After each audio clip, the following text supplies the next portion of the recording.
నిశ్శబ్ద ప్రజా ఉద్యమకారుడు ఆయన. ఎన్నో పోరాటాలు చేశారు. కులమతాలను కలిపేందుకు తన వంతు కృషి చేశారు. 2 తెలుగు రాష్ట్రాల్లో పేరు ప్రతిష్టలు సంపాదించుకున్నారు. ఇప్పుడు ఆయన ఆంధ్రప్రదేశ్లో జరగబోయే ఎమ్మెల్సీ ఎన్నికల్లో తమ అదృష్టం పరీక్షించుకోబోతున్నారు. ఉభయ గోదావరి జిల్లాల గ్రాడ్యుయేట్ ఎన్నికలలో స్వతంత్ర అభ్యర్థిగా బరిలోకి దిగబోతున్నారు. మరి ఆయనను పట్టభద్రులు ఏ మేరకు ఆదరిస్తారు? అసలు ఇంతకు ఎవరు ఆయన?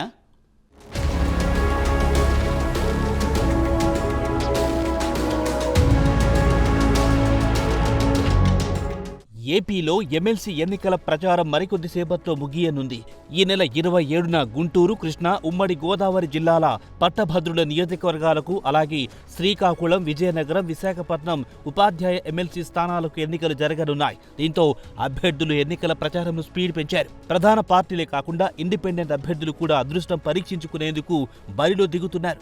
పెద్దల సభలో అడుగు పెట్టేందుకు తహతహలాడిపోతున్నారు.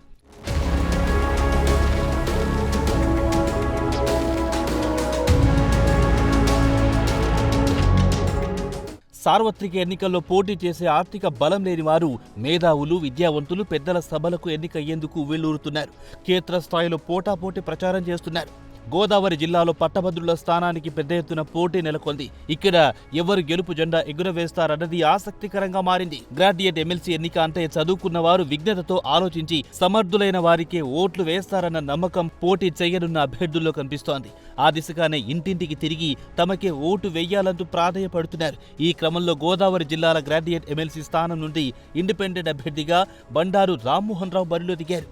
నిత్యం ఓటర్లతో ఉంటూ ప్రచారం చేస్తున్నారు. తనను గెలిపిస్తే పెద్దల సభలో పోరాడి సమస్యలు తీరుస్తారని హామీ ఇస్తున్నారు.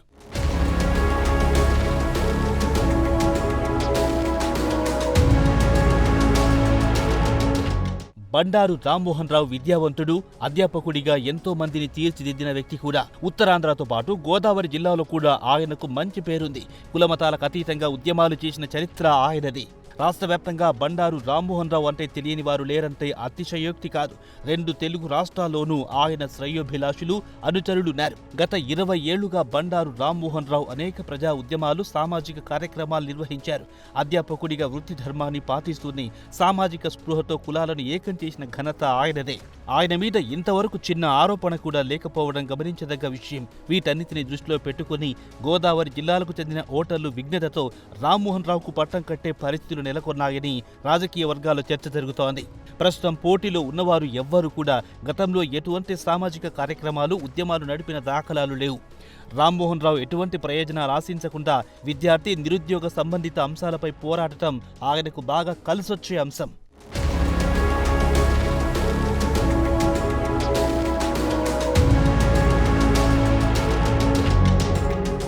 మరోవైపు రామ్మోహన్ రావుకు ఉద్యమాలు రాష్ట్ర స్థాయిలో గుర్తింపు తీసుకొచ్చాయి. ఇందులో సమాఖ్యాంధ్ర ఉద్యమం, కోనసీమ రైల్వే లైన్ సాధన ఉద్యమాలు ముఖ్యమైనవి. అన్ని కులాలను కలుపుకుపోతూ కార్యక్రమాలు నిర్వహించగలిగే శక్తి, సామర్థ్యాలు రామ్మోహన్ రావు సొంతం. ఈయన గత 3 దశాబ్దాలుగా అధ్యాపకుడిగా పనిచేయడం, అలాగే ఈయన మిత్రులందరూ అధ్యాపకులు, ఉపాధ్యాయులు కావడంతో ఉభయ గోదావరి జిల్లాలో వీరికి వేల సంఖ్యలో పూర్వ విద్యార్థులుండడం బాగా కలిసొచ్చే అంశం.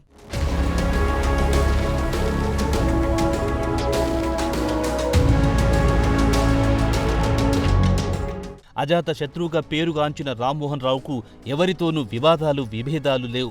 ఎన్నికల్లో ఎవరో నిలబెడితే నిలబడిన వ్యక్తి కాదు. స్వతంత్రంగా వ్యవహరిస్తూ సొంత వ్యక్తిత్వం కలిగిన వ్యక్తిగా పేరుగాంచారు. ఏదైనా పట్టుకుంటే దాని సంగతి చివరి వరకు చూసే వ్యక్తిగా గుర్తింపు పొందారు. ఒక్క మాటలో చెప్పాలంటే నిశ్శబ్ద ఉద్యమకారుడిగా గోదావరి జిల్లాలో ఆయనకు పేరుంది. ఈ కారణాల వలన నిరుద్యోగ గ్రాడ్యుయేట్ ఈయన వైపు మొగ్గు చూపే అవకాశాలు ఎక్కువగా ఉన్నాయని రాజకీయ వర్గాల చర్చ జరుగుతోంది.